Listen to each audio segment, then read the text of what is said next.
Welcome to another Good Eye podcast. My name's Jay Smack. Welcome to this first edition of the, I guess you could call it the Good Eye BLOGcast. Just because I trust the good taste and patience of the audience so intensely, implicitly, and sincerely, this is the first of perhaps many. I don't know. Maybe it's an experiment that will not be repeated. I'd love your thoughts. You can email me at j@jsmack.com. But I'm repurposing blog posts into audio blog posts. And what better place to do that than on this podcast platform? So let me get to it. This comes from a recent post that I posted on my website, jsmack.com, about AI and the advance of artificial intelligence, and specifically how it affects me as a voice actor. That's my primary vocation, voice actor, voiceover talent, whatever you want to call it. I have a lot of interests, which is why this podcast got started. But the thing that I do day to day is voiceover and audio production. My love for audio and audio production led me to produce podcasts, as well as my insatiable curiosity. I like talking to people smarter than I am and gleaning from them lessons and also stealing their knowledge for my benefit. So that leads me to this blog post, which is called Fear the Reaper, Not AI.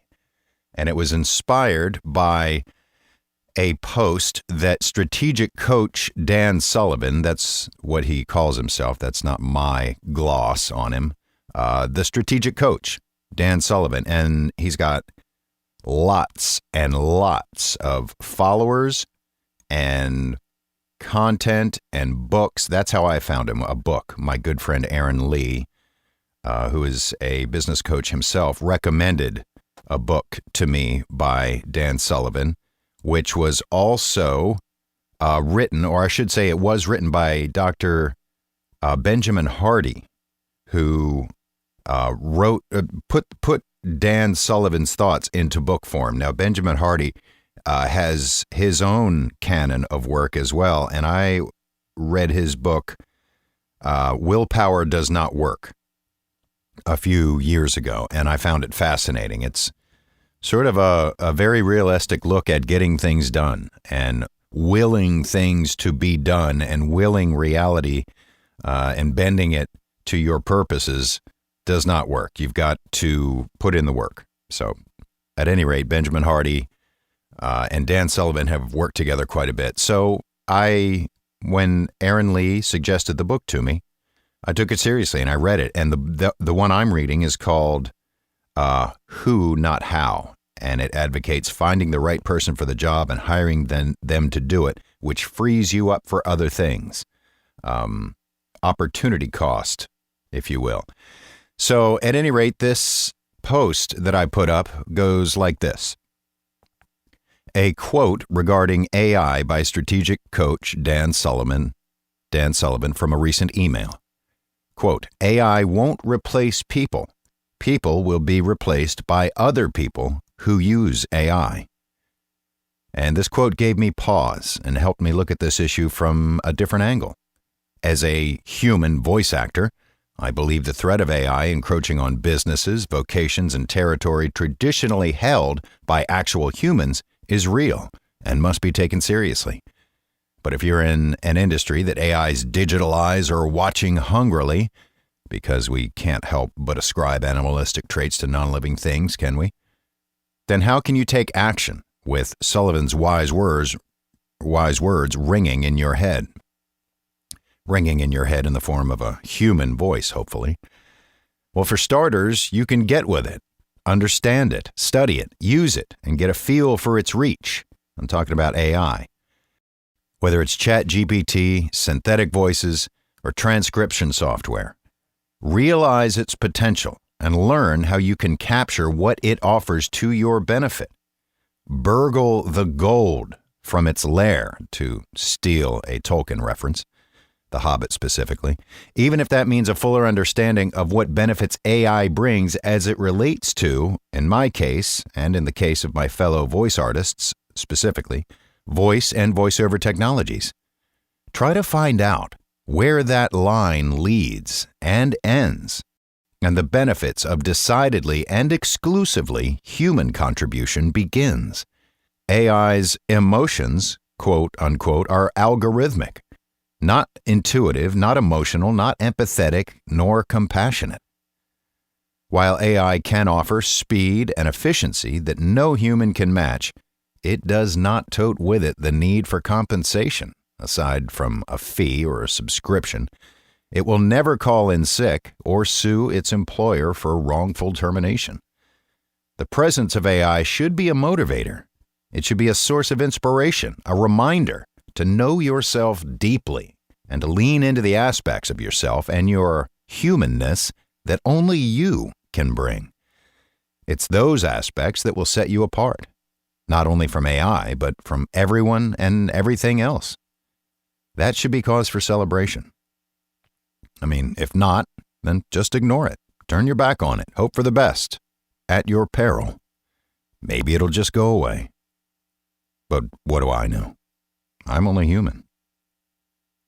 So, there are my thoughts on AI because there's a lot of it in the voiceover world. As a matter of fact, I just saw a post on social media of someone who has been working with a client for years. This client apparently represented as much as 60% of her annual income. And this client asked her several times, can we use your voice for AI? And I'll quickly step aside and say, you need quite a bit of actual voice examples with various inflections to mimic a human voice. The AI analyzes it, analyzes the cadence, the frequency, the pitch, all that, and eventually figures out how to reproduce that voice. That's what you hear when you go on Instagram and say, he told me not to call in sick, and yet I did anyway. You know, it's not a very faithful reproduction, but you get the idea. So, what I'm saying is that in order to do that, it takes work. And this voice actor, had refused, saying, this is my meal ticket. No, please do not use my voice for AI. And then she saw on their TikTok profile that they had ignored her and done that, exactly that. Made an AI representation of her voice. Now, this is going to open all sorts of potential for lawsuits, intellectual property infringement, NDA perhaps, and non-disclosure agreements. That's more intellectual property, but so this thing's just getting going, and you cannot ignore it. You have to address it. AI is great for some things. My daughter is actually in college right now, and she and her classmates were recently made aware in no uncertain terms that use of AI is expressly prohibited and considered cheating. And if a professor finds out that they have used AI to write papers, then they'll immediately be given a failing grade. Now, the line for that moves as well, probably very subtly. Like, can you use AI to have it create, say, a paper or an article or a paragraph, and then use that as a jumping off point for your own words to do the expressing? I don't know. Even that's a very slippery slope, so we'll see. But in the case of, this is like the assembly line when Henry Ford, his social sensibilities notwithstanding, but the guy revolutionized the Industrial Revolution with the assembly line and quickly put a lot of humans out of work. That's what happens as we advance our technologies. Technology replaces humans. It replaces the human element, the human factor, the human resource, if you will. And that's just going to happen, but we can figure our way through it. AI, I do not believe even remotely, that AI will ever in any form replace humans. And I mean literally. I think that's a great fear, though, that technology will get to a point that it realizes humans are obsolete. But I think what gives us job security is that nuance indeed, the human factor, the empathy, the gray area. Essentially, that's morality. You can have integrity and stances and moral fiber and character, but there's gray area in there for sure, and that's why the legal process takes so long and is so involved, because they want to make sure they get all that stuff right. They don't always get it right, but there's so many checks and balances that that they at least try to make sure that they're getting it right. So we'll have to do that with AI as well. We'll see. We'll see where it's going. I think also AI currently is very identifiable where it's being used, whether it's art. I don't like the art that's going around social media and other places where it looks like a realistic painting. It all looks the same. I guess AI could also learn to do abstract art. Of course it could, but again, it goes back to that human element. What's going through someone's brain, going on in their lives? What has contributed to their view of the world, and what connections are in their brains? That brings me to another point that I won't get into, but the fact that free will is a myth. I believe that free will is a myth. Yes, we can make decisions. We can decide to jump off a cliff or do a certain thing with our lives, or go against the grain, go against what everyone else is doing, go against whatever the hive mind is enticing them to do. But really, we are a product of our influences. And even though we can choose to do whatever we want, I believe that there is no free will, because our influences have brought me to this point. And whatever I do next is a product of that. I couldn't suddenly decide or choose to do heart surgery, because that would be stupid.